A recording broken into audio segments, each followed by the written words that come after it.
आप देख रहे हैं नेट्रिक न्यूज, साहस सच कहने का।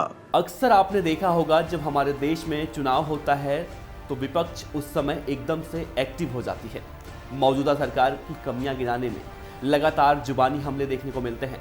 रोज एक नया शगुफा छोड़ा जाता है, फिर पूरा विपक्ष एक हो जाता है और मकसद होता है किसी भी तरह से साम दाम दंड भेद, मतलब किसी भी तरह से सरकार बनाने का। और सरकार बन भी जाती है।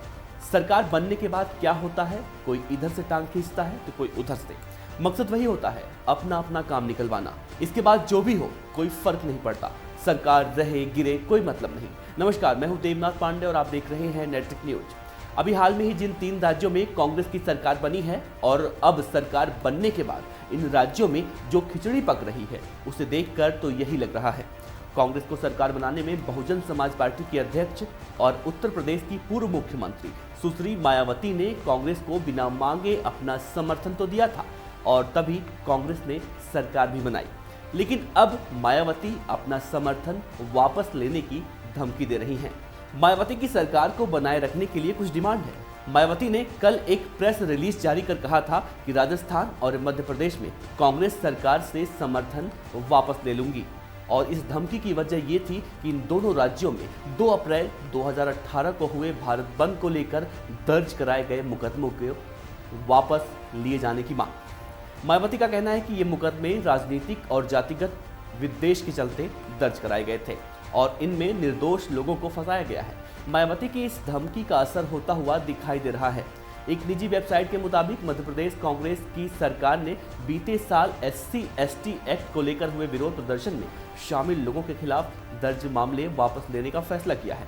मुख्यमंत्री कमलनाथ ने कहा है कि वह बीते 15 सालों में दर्ज इसी तरह के अन्य मामले भी वापस लेंगे। तो वहीं राजस्थान में अशोक गहलोत सरकार ने भी मायावती की मांग को सही बताते हुए कहा कि बीजेपी के शासनकाल में भारत बंद के दौरान निर्दोष दलितों के खिलाफ दर्ज हुए मुकदमों की समीक्षा अब की जाएगी और समीक्षा के बाद ही मुकदमे वापसी की प्रक्रिया होंगी। लेकिन अशोक गहलोत ने इस दौरान मायावती को भी आड़े हाथों लिया।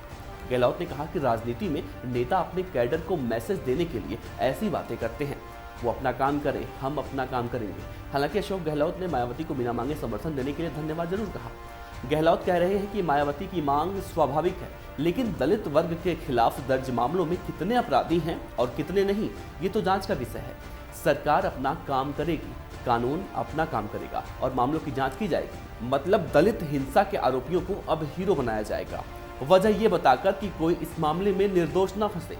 वैसे मायावती का एक पुराना फंडा है जो किसी से छिपा नहीं है। बीते कुछ सालों की बात करें तो मायावती की जो दलितों की देवी वाली छवि थी वो अब धूमिल पड़ चुकी है और मायावती अब अपनी वही छवि वापस पाने के लिए इस तरह के हथकंडे अपनाना चाहती हैं, क्योंकि मायावती को लग रहा है कि दलित समाज भी कहीं ना कहीं समझ चुका है कि वो दलितों की किस तरह से आवाज उठाती है। एक वजह ये भी है कि दलित आंदोलन के बाद उत्तर प्रदेश में दलितों के एक और नेता उभरे हैं जिनका नाम है चंद्रशेखर रावण, और रावण के साथ भी दलित समाज का एक अच्छा खासा तबका भी उनके साथ है।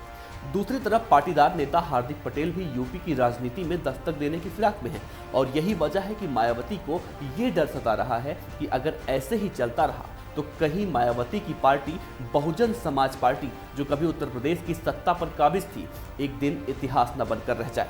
लेकिन अपनी छवि सुधारने के लिए इस तरह का सियासी खेल खेलना कितना सही है जो अभी मायावती कर रही हैं। नेताजी सुभाष चंद्र बोस का देश को आजाद कराने के लिए एक नारा था कि तुम मुझे खून दो और मैं तुम्हें आजादी दूंगा।